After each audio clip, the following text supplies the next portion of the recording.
श्री सद्गुरु महाराज की जय। प्रातः स्मरणीय अनंत श्री भूषित परमाराध्य संत सद्गुरु महर्षि मही परमहंस जी महाराज का प्रवचन। तुम्हारा निज विषय परमात्मा है।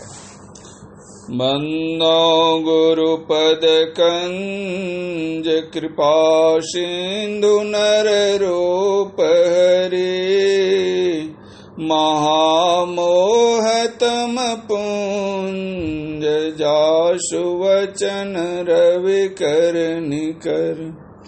प्यारे लोगों, आस्तिक कुल में जन्म लेने से जब किन्हीं को कुछ समझ बोध होता है, तब से उनको अपने घर के विश्वास के अनुकूल विश्वास होता है कि ईश्वर है, क्योंकि आस्तिक घरों में कोई न कोई शब्द जो ईश्वर संबंधी है बोला जाता है। यह सिलसिला चलता ही रहता है।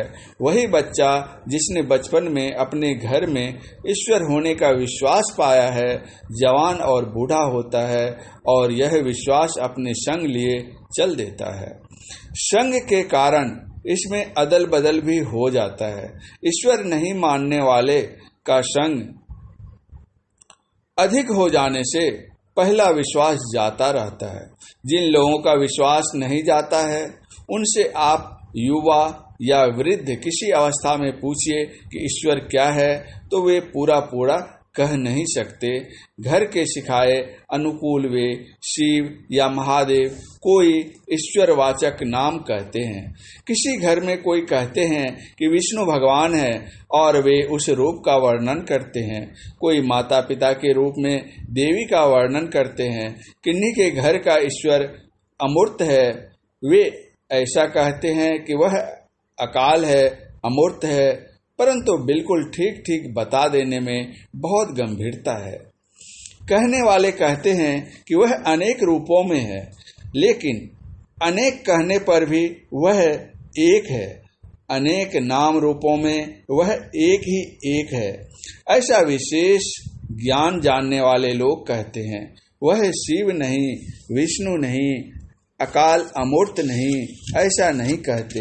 वे कहते हैं कि सब ठीक है। यह कहकर वे समझाते हैं कि अनेक नाम रूप होने पर भी एक ही एक है।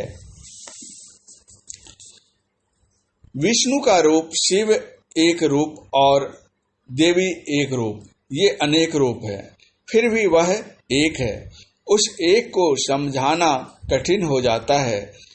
इसके लिए मिसाल यह है कि बाहर में शून्य है, यह विस्तृत आकाश शून्य घरों के बनने से पहले का है और इसके अंदर बहुत से घर बन गए हैं और बनते जाते हैं। फिर सब घरों में शून्य है। वस्तु बनने पर भी शून्य रह ही जाता है। यदि घर से सभी वस्तुओं को निकाल लीजिए तो फिर भी शून्य रह जाता है। जितने घर हैं और उन घरों के अतिरिक्त जंगल, पहाड़, चंद्र, सूर्य, भूमंडल जो कुछ है, सबके बनने के पहले से ही शून्य था। अगर शून्य नहीं हो तो कोई वस्तु रख नहीं सकते और सब कुछ के बनने पर जंगल, पहाड़, सूर्य में शून्य समझना कठिन होगा, लेकिन घर का शून्य समझने में कठिन नहीं होगा। घर बनने के पहले शून्य था, घर में शून्य है। सब वस्तुओं को घर से निकाल दो, फिर भी शून्य है। घर के शून्य को बाहर के शून्य से मेल है, वह टूटकर अलग नहीं हो गया है। एक घर का शून्य एक प्रकार का और दूसरे घर का शून्य दूसरे प्रकार का। प्रत्येक घर का आकार अलग अलग है। सब आकारों के शून्य को विचारिए तो घर का आकार अलग अलग है। सब आकारों के शून्य को विचारिए तो घर और बाहर के शून्यों का एक ही प्रकार होता है।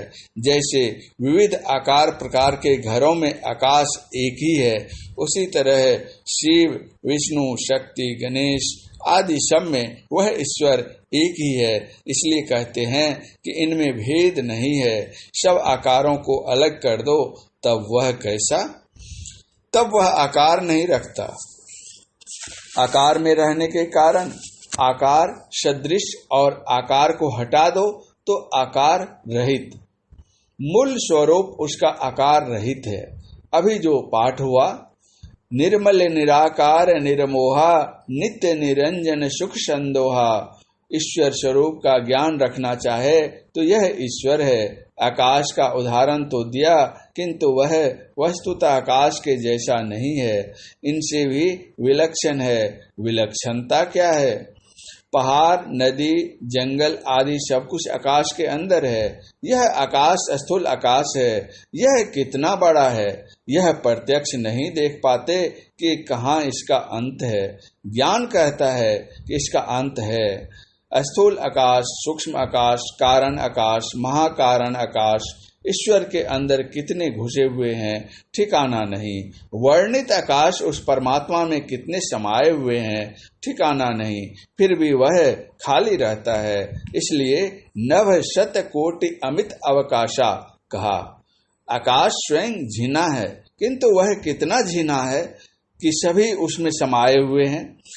बुद्धि निर्णय करती है, किंतु पहचान नहीं सकती कि वस्तु रूप में वह क्या है।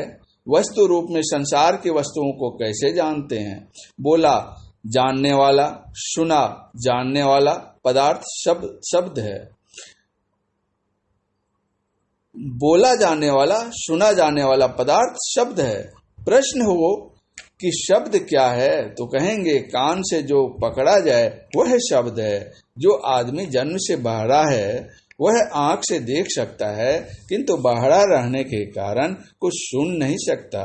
उसको किसी तरह लिखने पढ़ने के लिए सिखलाया जाए और उसको लिख कर दिया जाए कि कान से जो सुनते हो वह शब्द है, तो वह समझेगा कि कान से जो सुना जाता हो वह शब्द है। किंतु हमारा कान खराब है, इसलिए हम नहीं सुन सकते हैं। वह समझ जाएगा कि श्रवण शक्ति से जो पकड़ा जाए वह शब्द है, जो नेत्र से ग्रहण हो वह रूप है। इस तरीके से भी वस्तु को जाना जाता है। अंधे को यदि समझाया जाए कि तुम नहीं देख सकते हो, किंतु मैं देखता हूँ, आंख से जो पकड़ा जाए वह रूप है। इसी तरह वस्तु रूप में वह परमात्मा क्या है? अनेक आकाश जिसके अंदर समा जाते हैं वह आकाश है। यदि ऐसा कहा जाए तो भी समझ में ठीक ठीक नहीं आता। पहले तो अपने को पहचानो कि तुम कौन हो। प्रत्येक इंद्रिय का अलग अलग विषय है। तुम इस शरीर में रहते हो, तुम्हारा निज काम क्या है? अभी तुम इंद्रियों में रहते हो, इंद्रियों से अलग होकर तुम्हारा क्या काम है? अपने को इंद्रियों के द्वारा नहीं पहचानते हो। अपने को अपने द्वारा और अपने ही द्वारा परमात्मा को प्राप्त करोगे। जो तुम्हारा निज विषय है वह परमात्मा है। जैसे आँख का विषय कान से नहीं जाना जाता, आँख से ही जाना जाता है, उसी प्रकार आत्मा जीवात्मा से ही जाना जाता है, दूसरे से नहीं। ईश्वर का ज्ञान सत्संग से होता है। जो केवल निज आत्मा से जाना जाता है वही ईश्वर है। आपको आंख से रूप देखने में आता है, कान से शब्द सुनने में आता है, किंतु अपने से कुछ करने नहीं आता। आप देह और इंद्रियों के से फूटकर जान सकेंगे कि आप अपने से क्या कर सकते हैं। जागृत अवस्था में आप काम करते हैं। स्वप्न से यदि आप जाग कर देखें तो ज्ञात होगा कि यह शरीर बिछोने पर पड़ा था और मानसिक कर्म होता था।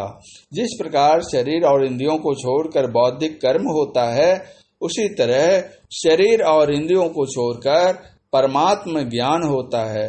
वह ईश्वर एक है। जब तक उसका प्रत्यक्ष ज्ञान नहीं होता तब तक परम कल्याण नहीं होता। इसलिए संतों ने उसको प्राप्त करने के लिए कहा। वह अंतर्मुख होने से जाना जाता है।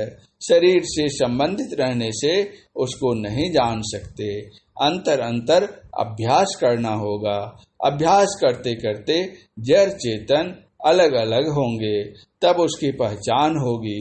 श्रवण ज्ञान और समझ ज्ञान से उसका प्रत्यक्ष ज्ञान नहीं होता। इसके लिए बहुत पवित्र बनना होगा, जो संसार के प्रलोभनों से में नहीं उलझता। जो पापों से बचा रहता है, ध्यानाभ्यास करता है, उसको परमात्मा प्रत्यक्ष होता है। लोग कहते हैं कि अयोग्य को क्या कहना। मैं कहता हूं कि आप उसे बना दीजिए। केवल राम नाम, सत्य नाम आदि रहता है तो वह अपूर्ण ज्ञान है। पूर्ण ज्ञान के लिए उसे समझाओ, सिखाओ। परम पूज्य गुरुदेव का यह प्रवचन संत मत सत्संग मंदिर ज्योतिराम राय कटिहार में दिनांक 18/2/1955 ईस्वी को अपराह्न कालीन सत्संग में हुआ था। श्री सद्गुरु महाराज की जय।